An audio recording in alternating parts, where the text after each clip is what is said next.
Salam alaikum. Donc aujourd'hui, on va vous faire un petit comparatif entre vivre en Malaisie et vivre en France pour une famille musulmane, ok. Donc on parle de tout ce qui est expatriation. Donc pour ceux qui me découvrent là en ce moment, moi c'est Athènes, Malaisie. Donc je vous parle beaucoup de tout ce qui est expatriation, notamment en Malaisie. J'ai fait déjà 4 expatriations dans ma vie, donc Londres, le Kenya, le Qatar et la Malaisie, tout ça. Là on va profiter qu'on est au marché de Pasar Chokit, donc on est vraiment au centre de Kuala Lumpur et tout ça, pour justement vous présenter un peu l'ambiance qui va en général ici, et vous parler aussi un peu de tout ce qui est tarif et tout ça. Donc on va tourner la caméra et je vais vous montrer ce marché là qui est magnifique. C'est vraiment un truc à faire ici, c'est le Pasar Chokit. Donc là on est de bon matin, hein. Il y a encore un peu de quelques stands fermés, c'est normal, on est encore à la sortie de l'Aïd. Il y en a beaucoup, ils sont pas à l'étranger, mais dans les villages et tout ça, parce qu'il faut savoir que Kuala Lumpur, en général, c'est la ville où on vient bosser, mais c'est pas la ville où on vit tout le temps, quoi, surtout les Malaisiens, quoi. Donc voilà, allez, on commence. Donc en première partie, on va parler de tout ce qui est l'ambiance en général, quoi, le sentiment et tout ça. Donc en France, quand on est musulman, on a tout le temps un peu des excuses à se sortir, à inventer. On est champion du monde pour ça, ne serait-ce pour aller faire la prière. C'est la petite pause clope qu'on s'invente alors qu'on n'a jamais fumé notre vie. C'est on va galérer pour trouver un endroit pour prier. C'est quand on est pendant le ramadan, on va s'expliquer à chaque fois, chaque année, on va s'expliquer pourquoi on fait le ramadan et tout ça. Et voilà, on est champion un peu de ces excuses-là. Le vendredi aussi, et ça je suis sûr que j'étais pas le seul à le faire, on décale notre déjeuner pour s'inventer une excuse pour aller manger et tout ça. Mais alors qu'on va aller à notre prière du vendredi et on espère indirectement que l'imam va finir à temps, quoi, pour pas qu'on arrive en retard un peu au travail. Donc voilà, c'est vraiment cette ambiance là qui règne. Hop là, on va le laisser un peu, hop. Mais là ici en Malaisie c'est totalement différent, quoi. Donc vous regardez un peu là, vous voyez, il y a des voilés de partout, il y a des c'est halal à peu près partout. Et je dis bien à peu près parce que aussi il y a des endroits, c'est pas parfait, hein. Il y a des endroits où c'est pas halal du tout. Mais voilà, là bon, on est dans fruits et légumes. On va passer après dans tout ce qui est boucherie. Mais voilà, pour vous dire un peu l'ambiance ici pour un musulman, on vous prend pas la tête, on vous juge pas, vous faites votre vie. Il n'y a vraiment pas de problème. Ils sont magnifiques tous les fruits. Là, ça c'est les fruits du dragon. Ils sont super jolis. Et donc ouais, l'ambiance ici elle est au beau fixe, hein. Franchement ça vit, ça se respecte, il n'y a pas d'histoire, donc on est vraiment bien. Je repense à nos sœurs, à nos femmes qui sont en France avec les histoires du voile en ce moment. En plus en ce moment il y a la polémique sur le voile pour les athlètes sportives féminines. On parle énormément du voile, on a juste à allumer la télé, ça fait mal à la tête. Ici non, au contraire, c'est vraiment top. On est super bien, il n'y a vraiment pas de souci. Donc déjà d'une, en premier point, tout ce côté-là qui fait que ici c'est super agréable. Regardez, les fruits sont magnifiques. C'est locaux en plus, c'est local je veux dire. On a à peu près tout. Après quand je dis c'est local aussi, deux fois ça vient pas de loin, ça vient de la Thaïlande. Là c'est les litchis. En général les litchis viennent de la Thaïlande.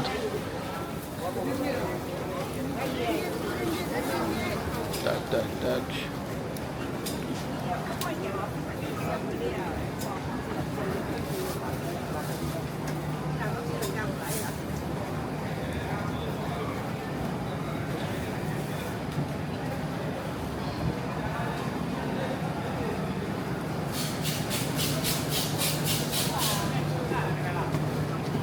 Donc en France, comme je disais, hein, l'ambiance musulmane au quotidien, En France, tu dois souvent expliquer ton mode de vie.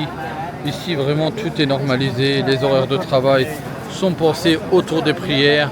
Tu peux être en réunion, même la plus importante qu'il soit là-bas, ici en Malaisie. Tu dis que je vais aller faire ma prière, c'est l'heure, il n'y a pas de souci, personne ne te dira rien. Le vendredi, tu peux aller faire ta prière du vendredi sans souci. Donc voilà, à contrario en France, c'est vraiment pas la même ambiance, quoi. On est là à se cacher, on est là à s'inventer des vies, on est là à décaler notre pause déjeuner le vendredi pour aller justement faire la prière à la mosquée, et on espère indirectement que l'imam ne va pas tarder. Donc on est vraiment dans cette ambiance là. C'est vraiment deux mondes à part de ce côté là. Il est magnifique ce marché, franchement, les fruits, tout ça, toutes les couleurs, c'est super joli. Et ici, comme vous voyez, hein, on a un mélange de tout, hein, des voilés, des chinois, vraiment, il n'y a aucun jugement, chacun fait sa vie. Donc vous n'avez aucun souci. Je suis sûr que si je voulais aller prier, là, je pourrais trouver un petit endroit facile pour prier. Donc ça, c'est vraiment pas de problème. On va passer aussi du côté poisson et tout ça.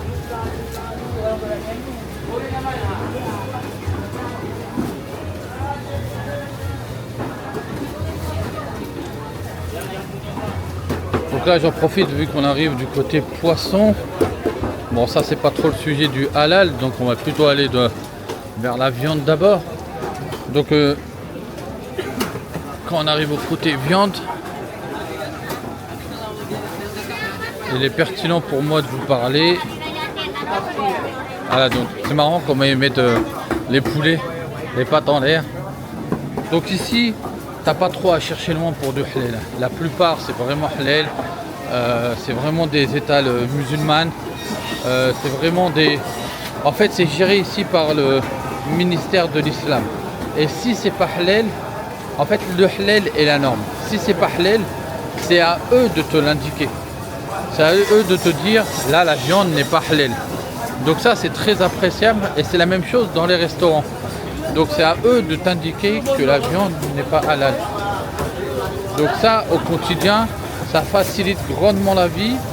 Et en même temps, pour les plus gourmands comme moi, ça vous permet aussi de pouvoir tester plein d'autres cuisines et de ne plus se limiter, même si j'avoue, je félicite un peu les efforts là, de quelques entrepreneurs français qui nous ouvrent des restos un peu intéressants en France, comme des Coréens et tout ça. Mais là, ça n'a rien à voir ici, c'est vraiment banal, c'est vraiment facile. Donc, même au McDo qu'on boycotte, hein, tout est halal ici, donc c'est vraiment appréciable. Et on ne parle pas voilà, d'un halal douteux, dans le sens halal douteux, est-ce que c'est vraiment halal ou pas. Là, je vous ai dit, il y a un ministère de l'islam qui est en charge de ça. Sous le nom, en dessous, l'organisme vraiment, c'est Jakim qui gère ça. Et en plus, c'est vraiment moins cher qu'en France. C'est frais. Bon, là, on est au marché. C'est frais, c'est très agréable. Regardez comment c'est joli.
Alors maintenant, parlons un peu du coût de la vie.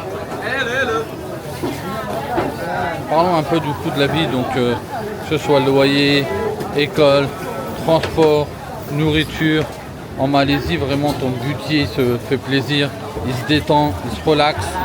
Tu as un appartement moderne avec piscine, sécurité 24 heures sur 24, salle de sport et une mosquée intégrée. Tout ça, tu l'as pour le prix de un petit studio à Paris. Tu l'as entre 500 et 800 euros. Donc suivant les standings que tu veux. Après, bien sûr, tu peux avoir encore plus cher et plus luxueux. Mais c'est vraiment ça, quoi. C'est vraiment super abordable. Et ça fait du bien au porte-monnaie. Il y en a même, ils se permettent d'avoir des helpers, vous savez, des maids, des femmes de ménage qui viennent. Parce que vraiment, voilà, ça coûte à peu près, on va dire, 20-30 euros les 4 heures. Donc c'est vraiment une vie plus confortable, on va dire. Dans le sens où peut-être que tu vas dépenser au final moins, voire autant, mais tu vas pas non plus vivre avec seulement 500 euros par mois, mais tu vas peut-être dépenser identique, le même budget identique que ce que tu dépensais en France, mais le confort de vie, tu vas le multiplier par 5 facile, quoi.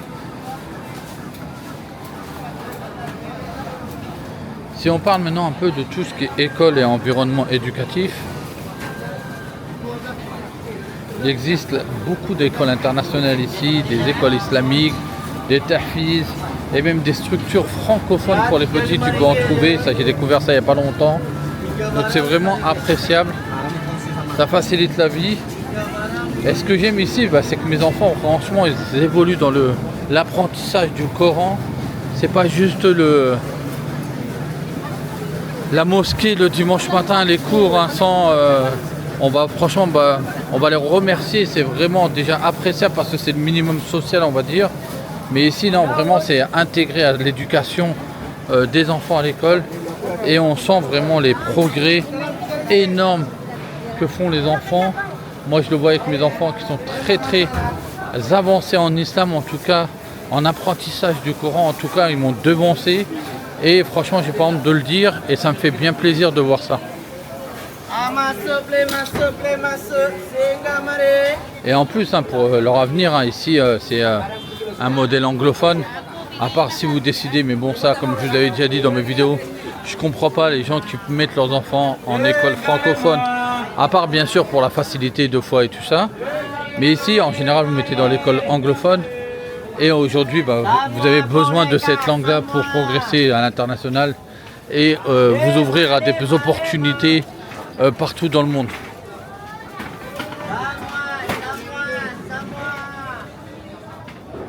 Sujet suivant, on va parler de tout ce qui est sécurité et climat social. Alors, ça c'est un sujet qui me tient à cœur.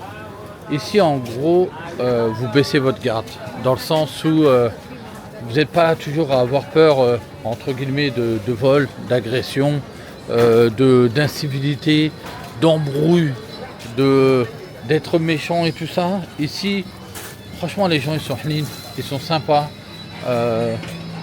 Bien sûr, il y a des pommes pourries partout, il faut faire attention. Mais en général, les gens ne sont pas là pour... c'est la culture asiatique, les gens ils ne sont pas là pour se battre, ils ne sont pas là pour faire des embrouilles. Ils sont vraiment là pour passer un bon moment et tout ça. Vous aurez plus de facilité à vous faire des amis qu'à vous faire des ennemis. Et après, ici, les enfants, bon, moi, j'ai pas encore baissé ma garde à 300%, mais ici, les enfants, moi, je vois beaucoup d'enfants, ils jouent au parc tout seuls, dans ma résidence et tout ça. Bon, moi, j'en suis pas à ce point-là. J'ai encore mes traumatismes, on va dire, du système français, qui font que on est toujours là en train de bichonner et faire attention à nos enfants. Mais bon, c'est ma politique. Beaucoup de personnes ne sont pas comme ça, et tant mieux pour eux si eux, ils ont moins de peur que moi. En partie suivante, on va parler de tout ce qui est opportunité pour repartir à zéro. Ici, même si tu dois faire une reconversion, même si tu dois repartir de zéro, ce que beaucoup de personnes ont peur de faire, ici, l'économie du pays a fait 5,1% l'année dernière. Ce qui veut dire que le climat économique, social, il est vraiment positif. Et ce qui veut dire que ça donne vraiment envie ça donne vraiment envie d'investir, ça donne vraiment envie de dépenser. Il y a des choses que vous allez faire ici. Comment vous expliquer ça? En France, je suis sûr qu'il y en a beaucoup, ils me reconnaîtront dans ça. Vous allez éviter des dépenses futiles, on va dire. Comme, je sais pas moi, aller boire un café, aller boire souvent des cafés Tadati dans un petit truc sympa, un lounge ou un truc comme ça. Regardez, la vue, elle est sympa là. Dans un petit lounge comme ça, vous dire ouais, je vais me payer un café à 3-4 euros. Vous pouvez le faire. Hein. Je dis pas que vous n'avez pas les moyens et tout ça. Mais on a cette appréhension de se dire ouais, non, il faut que je garde de l'argent pour la fin du mois. Parce que vous savez, en France, hein, on est, je sais pas, c'est une statistique ça, c'était plus de 60% ou 70% de la population au 10 du mois n'a plus que 100 euros ou 200 euros pour vivre, pour tenir à la fin du mois. Donc ici, c'est autre chose. Je ne vous dis pas que vous allez avoir plus d'argent et ça, mais en fait, le moral il est au beau fixe. Ça veut dire que vous allez consommer parce que vous allez sentir, entre guillemets, des opportunités. Vous allez vous dire, je vais me faire de l'argent, je vais gagner de l'argent. Alors qu'en France, on est plus dans une politique de se dire, non, il faut que je garde de l'argent, il faut que j'en mette de côté et tout ça. Je ne sais pas si tout le monde me comprendra. Si vous m'avez compris, mettez un petit like ou mettez un petit commentaire, ça me ferait plaisir. Au moins, je ne me sentirais pas seul, quoi. Et donc, vraiment ça, ce côté-là, ici, vous pouvez vraiment repartir à zéro. Il y a énormément de choses à faire. Il y a la French Touch qui est bien. Pour nos compatriotes qui sont du Maghreb aussi, il y a plein d'opportunités qu'on peut ramener d'ici. Ils sont très friands de cuisine. L'IT ici, l'internet, c'est la fibre, c'est tout, il n'y a pas de problème, c'est super moderne comme pays. Donc il y a vraiment, vraiment beaucoup de facilité. Après la difficulté, bien sûr, comme d'habitude, c'est le visa. Mais voilà, en gros ici, si tu as un projet, tu as accueilli avec bienveillance, on va pas faire de suspicion. Et en fait, moi-même, j'ai envie de dire, je suis reparti un peu de zéro ici, même si j'avais toujours ma compagnie en France. Mais c'est vrai qu'on sent que si j'ai pu le faire moi, tout le monde peut le faire. Il n'y a vraiment pas de problème, quoi. Et enfin, pour finir la dernière partie, je vais vous dire ce que vous perdez si tu restais en France. Donc en fait, la plus grande perte, c'est pas de l'argent que tu vas perdre, c'est rien. C'est plus, tu vas perdre du temps. À chaque fois, se dire oui, mais non, je peux pas le faire. Oui, je le ferai plus tard. Oui, tatati. La vie, elle est courte aujourd'hui. J'ai 45 ans. Comme le dit un de mes grands cousins, à 45 ans, on est dans la descente. Vous savez, on compare souvent la vie, on se dit, on a, Inch'Allah, on a environ en moyenne, mais ça c'est Allah qui décide, on peut mourir même demain. On a, on va dire, 80 ans de vie. Et donc à 45 ans, moi je suis dans la descente, comme on dit. Et après, deux fois on rigole même, on dit, ouais, bah toi t'as lâché le frein à main et tout ça. Donc voilà. Mais c'est pour vous dire que voilà, on va perdre notre temps à se dire ouais, faire attention à notre vie, faire attention à qu'est-ce qu'on doit faire, économiser de l'argent, faire des... Il y en a beaucoup, ils ont investi dans des crédits, dans de l'immobilier et tout ça. Mais à quoi bon? Vous savez tout, il faut s'en remettre à 300% à Allah. Et Allah vous fera les choses. Et Allah est maître de tout, maître du temps, maître des décisions. C'est vous. Moi j'ai fait 4 expatriations, ça n'a pas été du tout voulu. Hein. C'est qu'à un moment, bah voilà, la vie a fait que je me suis retrouvé à droite, à gauche et tout ça, et j'en suis ravi. Mais voilà, ce que je veux vous dire, c'est que le temps, c'est franchement le truc le plus important qu'on a, le plus cher. Et donc il faut vraiment tous les jours remercier Allah d'être ici et ne pas gâcher ce temps-là, quoi. Il faut vraiment profiter de ce temps-là pour s'épanouir, profiter de la famille, s'épanouir avec sa famille. Faites que votre femme, vos enfants soient un maximum heureux dans cette vie-là et qui préparent leur, on va dire leur transfert hors de cette dunya-là. Donc voilà, pour les musulmans, vous m'aurez bien compris. Donc ici, chaque jour, c'est une connexion directe avec ta foi, avec l'islam. Vraiment, tu le sens beaucoup plus. À ta famille, parce que tu passes beaucoup plus de temps avec eux, à faire des sorties, à vivre en fait. Voilà, c'est ça. Ici, tu vis quoi. En France, on survit. Ici, tu vis. Ça veut dire que tu vas faire des rencontres, tu vas sortir. Ne serait-ce le beau temps facilite ça. Donc, c'est vraiment ça. Et tu vas aussi consacrer beaucoup de temps à ton épanouissement. Et ça n'a pas de prix quoi.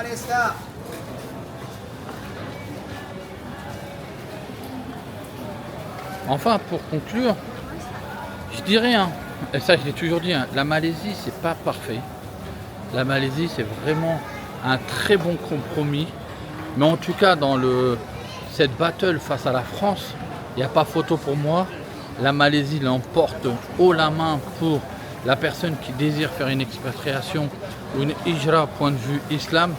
Il n'y a vraiment pas photo. C'est pas facile tous les jours. C'est pas facile de faire le premier pas. Si vous avez besoin d'aide, nous on a lancé des services et tout ça. Vous pouvez aller regarder sur le site Jom Malaisie. Mais bon, j'espère que déjà que ces vidéos-là, ça vous a motivé, ça vous a aidé et tout ça. On va continuer à faire plein de vidéos comme ça sur le sujet. Donc n'hésitez pas à me suivre sur YouTube, à vous abonner et aussi sur TikTok. Je vous dis à très bientôt. Salam alaikum.